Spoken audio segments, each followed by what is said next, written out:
Sup everyone. Alright, today's little truth bomb. Probably not really having a dig at anyone in particular or anything like that. It's more about styles, about the fact that Muay Thai has many different styles, and everyone pretty much knows that my gym can kick and can clinch. But every fighter is different, so you've got to modify that to suit a fighter. Like, yeah, Tom moved over from another gym, had his tools, and we've added to it. But every fighter that comes in the door will have a strength, so you got to work on that strength, building that strength, and not just try and make every fighter exactly the same. It doesn't work. Like my boy Thomas, there's no way he'll be a technician. One, there's no fight IQ.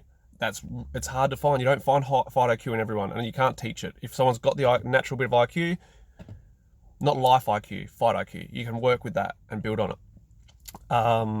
Some people don't. They can't read the situation. They can't read the movements of the other person. It's all about forward movement and being aggressive. So it's not taking anything away from the fighter. It's just taking something away from the trainer if they can't recognize that. So I've got Tom. There's no way I'd ever have him as like a femur technical sort of style, evasive and stuff like that. It wouldn't work. But same with most knee fighters are the same. You don't find a lot of knee fighters with the high IQ to be evasive and be able to get out of the way of the shots and still be in range. So the main styles: femur, like technical; Muay mat, which is puncher; Muay tet, like kicker; Muay Kao, which is knee clincher, usually elbower as well. What have I missed? And then Muay Boot, which is aggressive, yeah? So aggressive, it works for, you probably find aggressive works for more people than not. But with aggressive, it's pretty much you exhaust the IQ stuff to the point where it ain't going to work. So those people need to be fit all the time. It's not just get by on what they've got. No, like they need to be fit, and they need to be able to fire for 5 3-minute rounds non-stop to be able to hurt the person, hopefully be able to stop them. If not, they need to be doing consistent damage. It's similar to the Muay Mat style. You wear a lot of abuse because you don't have the evasive IQ, but you land heavy shots the whole time to try and either stop them or really damage them to the point where you're going to win the fight. I think the big thing I'm trying to get at is gyms, trainers try and make everyone in their gym exactly the same, teach all exactly the same stuff, teach evasiveness to people who are never going to get it. Some people, like I try and teach it to everyone, but the people who don't get it and will never get it, like it's just, some people will never get it. Then you need to move on and make the next choice, what you're going to do from there. So if my guys aren't getting it, then we go, okay, so you need to learn to have your hands stuck in your head and throw whatever their strong technique is. You work on really building their strength instead of trying to just work on their weaknesses. Working on their weaknesses is going to make them average at their good stuff as well. Make their stuff they're strong at really strong, and then the stuff they're okay at, try and make it a little bit better, yeah? Or stuff they're really shit at, either work a way to not have to use it or to adjust it to be able to make a little bit more with it, you know what I mean? I know someone's going to have a fucking whinge and say, oh, I don't totally agree with that. Don't totally agree. You don't have to totally agree with everything I fucking say. I mean, in the game, half the time of a lot of the trainers in Australia, I've buried myself balls deep in it for many years. As a general rule, I know what I'm talking about, but I don't know everything. But this is my take on it. This might help someone to wake up and go, oh, hang on, I can't teach everyone to be femur. Or, hang on, this guy isn't really reacting to something. Why don't I change the style? That's all I hope to get out of this. It's not about me telling you that I know everything. So, before you get on here and bitch in the comments that you disagree, that's fine, disagree.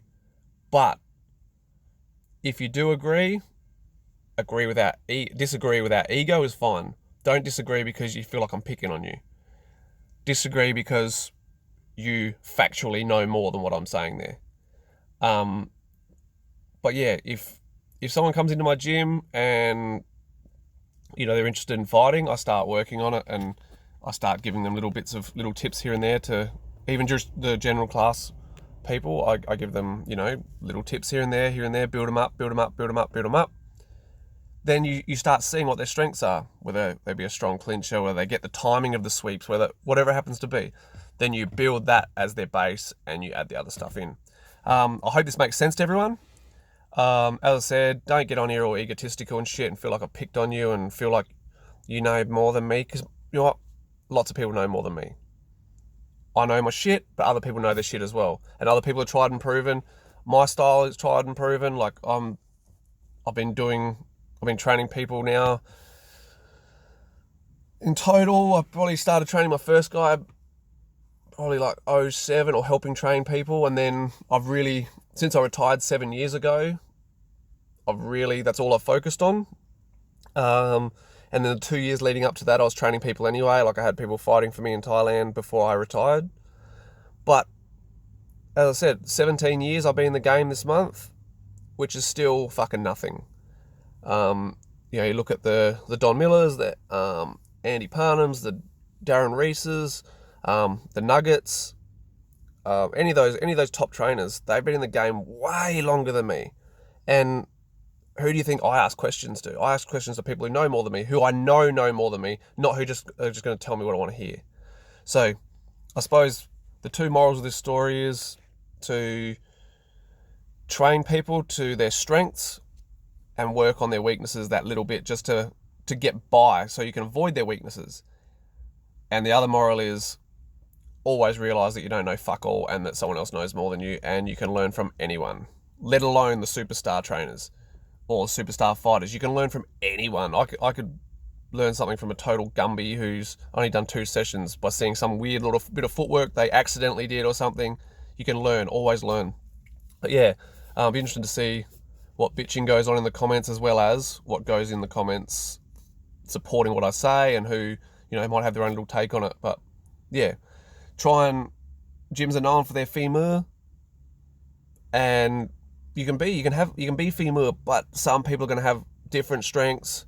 Everyone in the gym might have that IQ, the bit of IQ that helps to make things better. They've done it from day one, the evasiveness and stuff. But everyone's going to have their strengths, so you've got to build those strengths. That's number one, yeah? Hope that makes sense to everyone. Can't wait to see the bitching and whinging going on.